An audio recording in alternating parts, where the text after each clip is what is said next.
السلام علیکم بزرگوں، بھائیوں، بہنوں۔ تجربوں سے علم حاصل ہوتا ہے اور عبرت پکڑنے سے راست روی حاصل ہوتی ہے۔ تجربے کبھی ختم نہیں ہوتے۔ تجربہ عبرت حاصل کرنے کا ثمرہ ہے اور عزت مدد پانے سے حاصل ہوتی ہے۔ جس شخص کا تجربہ بڑا ہوا ہوتا ہے وہ دھوکہ کم کھاتا ہے۔ تیرا سب سے اچھا تجربہ وہ ہے جس سے تجھے نصیحت ہو، اور اچھا علم وہ ہے جس سے تیری دوستی اور اصلاح ہو۔ جو شخص اپنے تجربوں کو محفوظ اور یاد رکھتا ہے اس کے کام ٹھیک اور درست ہوتے ہیں۔ جو شخص نا تجربہ کار ہوتا ہے وہ اکثر دھوکہ کھا جاتا ہے۔ تو نگری اور تنگ دستی آدمیوں کے صاف اور جوہر کھولتی ہے، اور مال آدمیوں کے اصل اور ان کے اخلاق ظاہر کرتا ہے۔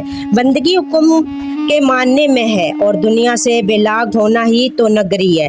دولت جس طرح رخ کرتی ہے اسی طرح پیٹھ بھی دکھاتی ہے۔ آپ میرے چینل کو لائک، شیئر، سبسکرائب کریں۔ تھینک یو، جزاک اللہ خیر کثیرہ۔